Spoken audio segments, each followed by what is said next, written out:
আমরা আজকে এই একটি সুন্দর অনুষ্ঠানের মধ্য দিয়ে চলেছি।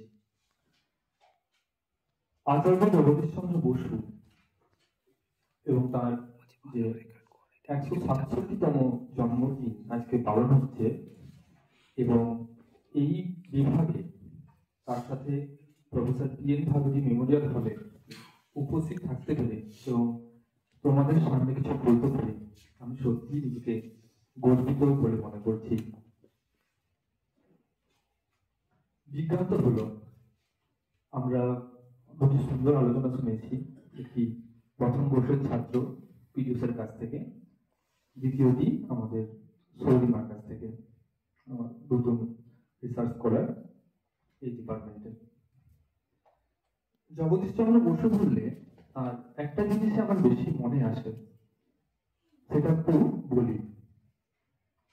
সেটা হলো যে আমরা এই জগৎটাকে যদি দুটো ভাগে ভাগ করি, একটা বহির্জগৎ যেটা আমরা দেখতে পাচ্ছি চারদিকে, আরেকটা হলো অন্তর্জগৎ যেটা আমরা দেখতে পাই না, তার জন্য চোখ বুঝতে হয়, একটু ভেতরের খোঁজ করতে হয়।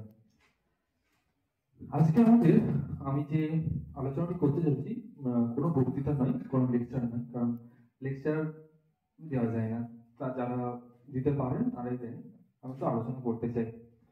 তো সেটা হলো অন্তর্জগতের কথা, যেটা জগদীশচন্দ্র বসু ভাবতেন। তো এই আলোচনার পেছনে যদি আমরা বলো যে কেন আমি এই আলোচনাটাকে পছন্দ করেছি, তার মূল উদ্দেশ্য হলো কথায় কথায় মানে আমার ভাই বোনেরা বা দাদা দিদি বা বন্ধু বান্ধবের সাথে কথা বলতে গিয়ে দেখেছি একটা কথা খুব শোনা যায়, বঙ্কিমের রচনা পড়তে খুব কঠিন লাগে।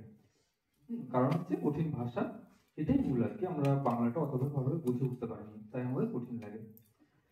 এটাও শোনা গেছে যে অব্যক্ত অনেকেও পড়তে শুরু করেছি কিন্তু আটকে গেছি, তার পিছনে একটু কঠিন ভাষা আছে। দ্বিতীয় কথা হচ্ছে কি, আমরা তার মনের ওই যে ভাবটা সেটা আমরা বুঝতে পারিনি।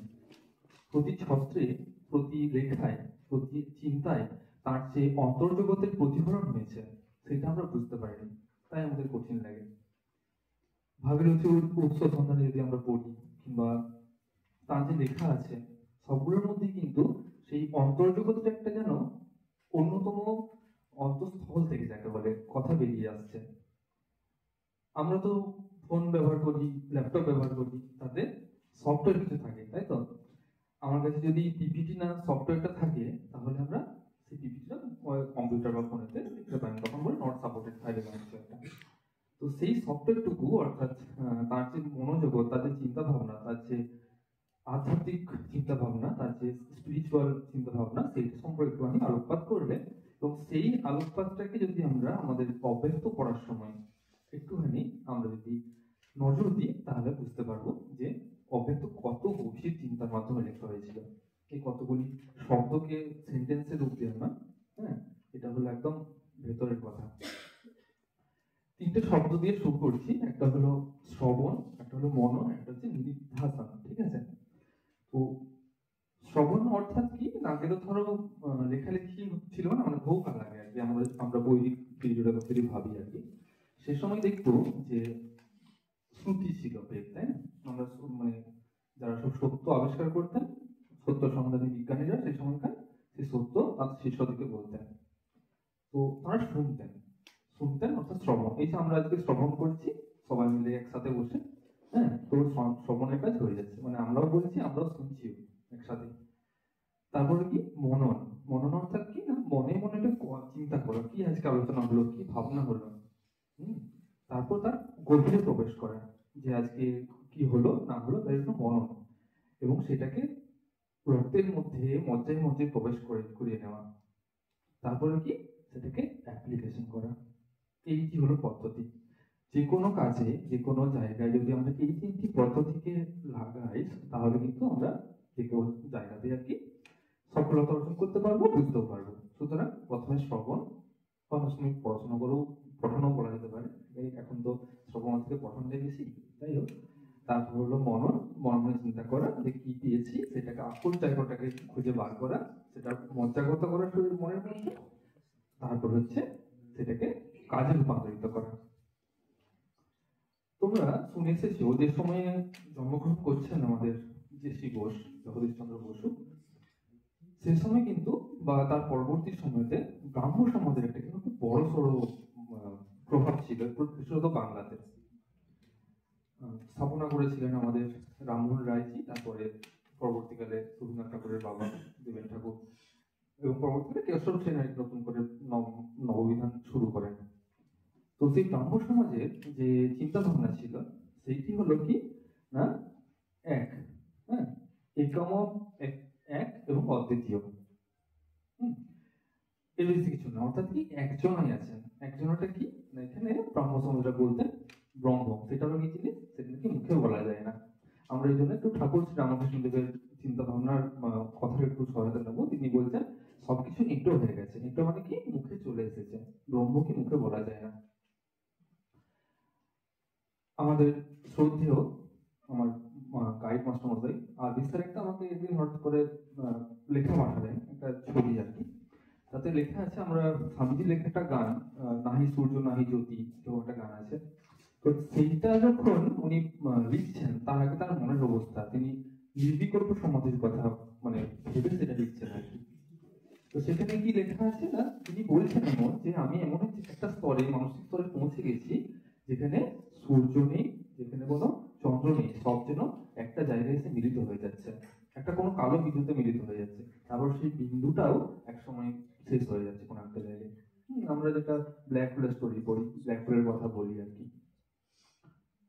একই প্রকার উপলব্ধি তার হয়েছিল যখন স্বামীজির হয়েছিল, যখন ঠাকুর শ্রী রামকৃষ্ণ তার গায়ে হাত দিয়েছিলেন বা পা দিয়েছিলেন, শুনতে পাওয়া যায় তিনিও জগৎ ভুলে গেছিলেন।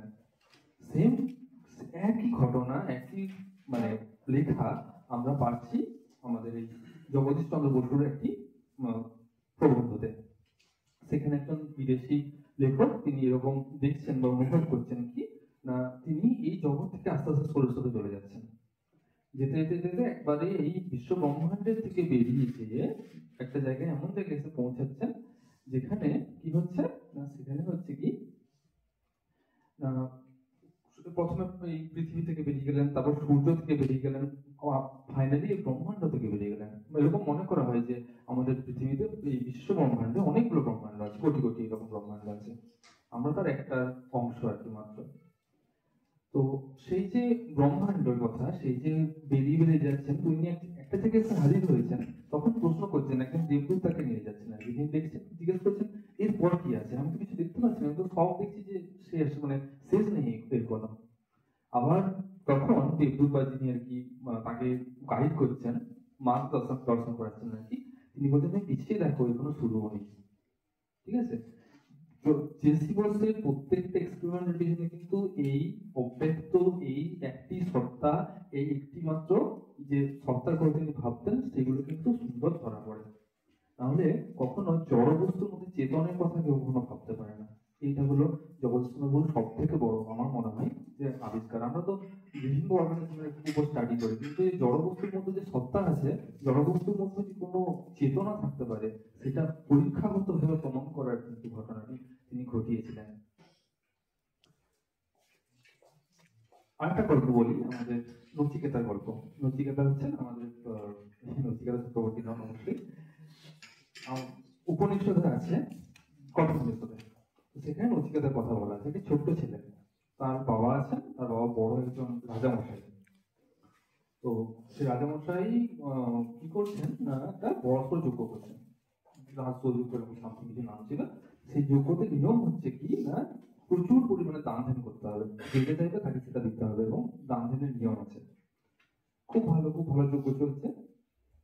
সেই যুগকে নচিকেতাকে দেখছেন, দেখছেন যে ছোট্ট ছেলে, একটু হয়তো কিশোর যাকে বলে, কি দেখছেন না, বাবা তার যে সমস্ত পুরোহিতরা এসছেন আর কি, যে সমস্ত পুরোহিতরা এসছেন তাদেরকে গাভী দান করছেন, এবং গাভী দান করাটা একটা ভালো মনে করা হতো।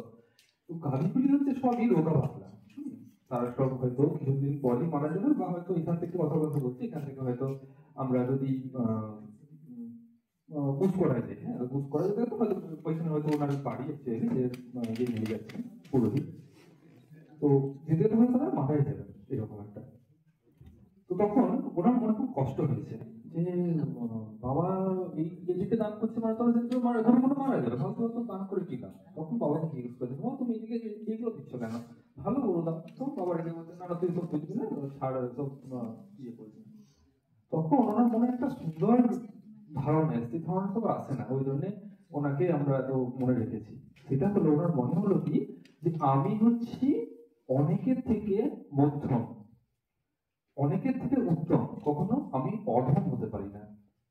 হুম, এটা কিন্তু খুব দরকার, আমাদের জীবনও দরকার। আমি কিন্তু হতে পারি না, আমি সবার থেকে ভালো হতে পারি না। ম্যাডাম বললেন যে আমি মানে আমরা খুব ভালো স্টুডেন্ট, মানে আমি খুবই পপুলার, কিন্তু আমরা সবার থেকে ভালো হতে পারি না, কিন্তু অনেকের থেকে ভালো হতে পারি। এইটা যদি মনকে বোঝানো যায় তাহলে কিন্তু আমরা অন্তত নিজে নিজে একটু হাসি মুখে থাকতে পারবো আর কি।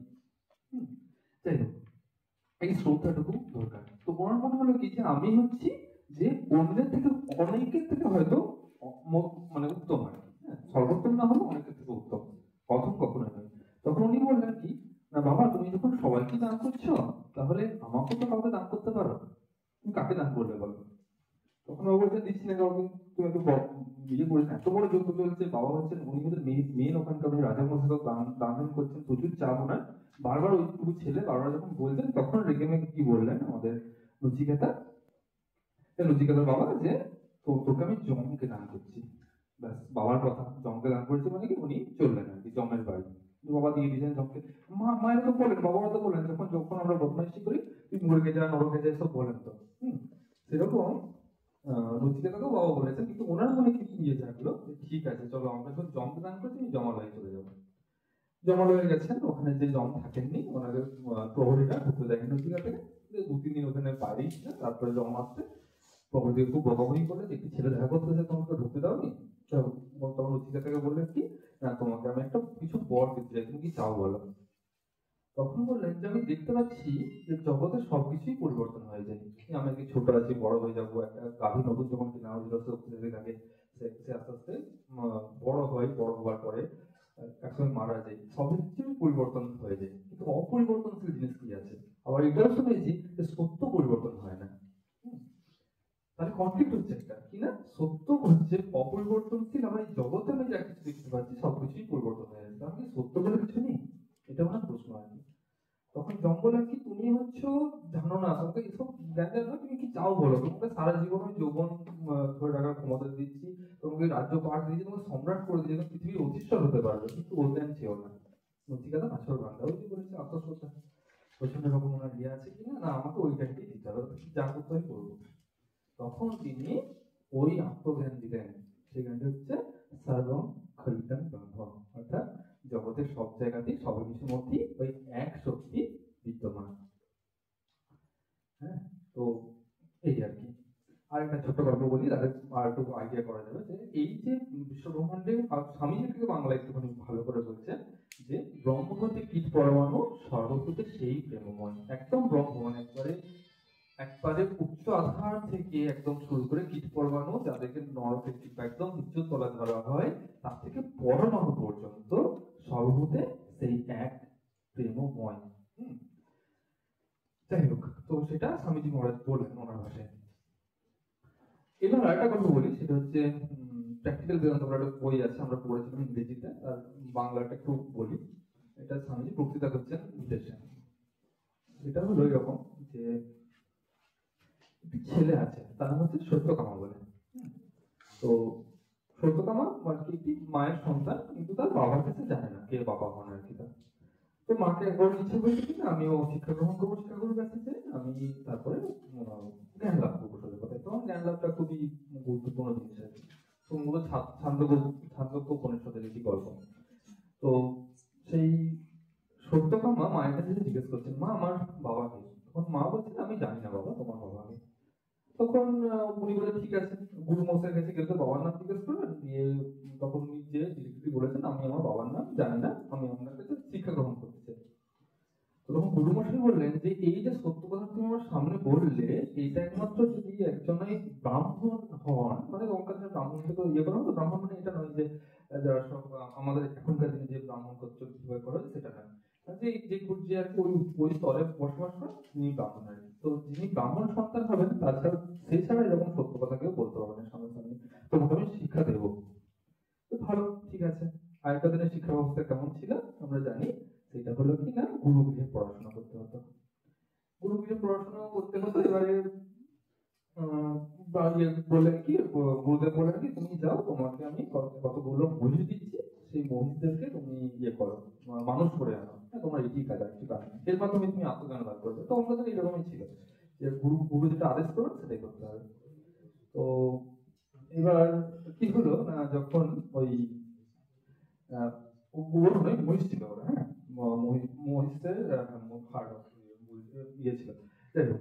তো সেই তাদেরকে নিয়ে যখন সে চড়াতে গেল আর কি, তো তার মধ্যে কি হলো, আস্তে আস্তে সংখ্যায় বাড়লো, 100 থেকে 1000 হলো, হ্যাঁ, এবং প্রচুর মানে তাদের সংখ্যা বেড়ে গেল। সে এখন ঘরে ফিরেনি, কারণ গুরু এখনো ডাকেননি বলে। এবং তার মধ্যে একজন যে বৃদ্ধ মনীষ ছিলেন আর কি, সে বললো যে সত্যকামা, তুমি অনেক কিছু জ্ঞান অর্জন করেছো, তুমি একটুখানি যাও আগুনের কাছে যাও, সে তোমার কিছু জ্ঞান দিতে পারে। মহিষের প্রায় যে পশুদের যে হাড় ছিল সেইটা হচ্ছে ব্রহ্মস্বরূপ। ভালো কথা। তুমি বলে তুমি আবার রাজহাঁসের কাছে যাও, সে তোমার কিছু জ্ঞান দিতে পারে। তো তখন রাজহাঁসের কাছে যে বললো, তুমি যে মহিষ দেখতে পাচ্ছ, তুমি যে আগুনের সাথে কথা বললে, তিনি হচ্ছেন এক সত্তা, একটি আর কি, ঠিক আছে। এই করে করে তার জ্ঞান হতে থাকলো, এবং যখন তার সময় হলো যাওয়ার, গুরুমুখে ডেকে নিলেন, তুমি কি শিখলে বলো? শিখলো যে এই জগতে যা কিছু আছে, যা কিছু সত্তা আছে, বায়ু থেকে শুরু করে সমস্ত কিছু হচ্ছে এক, এক এবং অদ্বিতীয়। এই ভাবটি ছিল আমাদের আচার্য জগৎচন্দ্র বসুর। তার লেখা পড়লে, তার চিন্তা ভাবনা পড়লে, তার যদি এগুলি পড়ি, তাহলে কিন্তু আমরা অনেক সহজেই এই ভাবটি গ্রহণ করতে পারবো। তাই যদি আমরা এক ভাবি, তা আমাদের হয়ে ওঠে না, কারণ আমরা তো সেভাবে মানুষ হয়েছি। কিন্তু তাই সত্যি আর কি, তাই তাই নাকি বলা হয়, সাধনা করলে নাকি ওই পর্যায়ে পৌঁছানো যায়, এরকম শোনা যায় বা এরকম হয়, এটাই সত্য। যাই হোক, তো আমরা অন্তত অব্যক্তকে বোঝার জন্য, জগতের বস্তুকে আর একটু ভালোভাবে জানার জন্য আমরা কিন্তু এই প্র্যাকটিসটা করতে পারি, যে তিনি মানে কোনো পশু পাখিকে আলাদা করে দেখতেন না, কোন রকম জীবিত মৃত বস্তুর মধ্যে পার্থক্য দেখতে পাচ্ছেন না, তিনি একই সত্তা দেখছেন, তাই তিনি এরকম করছেন। জাস্ট একটা লাইন বলে শেষ করবো, সেটা হচ্ছে যে একটি লেখা আছে ছোট খোকার ব্যাপারে। একটি ছোট খোকা আছে, মানে লিখছেন আর কি। সেই ছোট খোকা, সে কথা বলতে ভালো করে পারে না, কিন্তু তার মনের ভাব বুঝে যান, মায়েরাও বুঝতে পারেন ছোট ছেলের চিন্তা ভাবনা। যখন এত ঢুকে গেল তখন থেকে কিভাবে সম্ভব হয়, এখানে লেখাও লিখছেন, মানে জগৎচন্দ্র বসু লিখছেন যে ছোট খোকা হচ্ছে অসুস্থ হয়ে পড়েছেন, কিন্তু তবুও তিনি তার কথা বুঝতে পারছেন। যখন খুব অসুস্থ, তখন মাথায় হাত বোলাচ্ছেন, বলানোর পর যখন ছোট খোকা চোখ, মানে চোখটা আধো আধো করে মিলছে, তখন সে যেরকম ছোট, মানে এমনি সুস্থ থাকলে আমাদের যে পায়রার আওয়াজ করে সেরকম আওয়াজ করছে, তার মধ্যেই লেখক বুঝতে পারছেন, বা আমাদের জগৎচন্দ্র বসু বুঝতে পারছেন কি না, ছোট খোকা বলছে যে আমি তোমাদেরকে খুব ভালোবাসি, তাকে এক্সপ্রেশন করতে হচ্ছে না, ঠিক আছে। এই যে মনের ভাব, এই ভালোবাসা, এটা একমাত্র আমরা এক এবং একাত্ম ভাবলে আমরা করতে পারি। এইটুকু বলে আবার পুনরায় সব জায়গায় সবাইকে সম্মান জানিয়ে আমার এই ছোট্ট আলোচনা শেষ করছি। নমস্কার।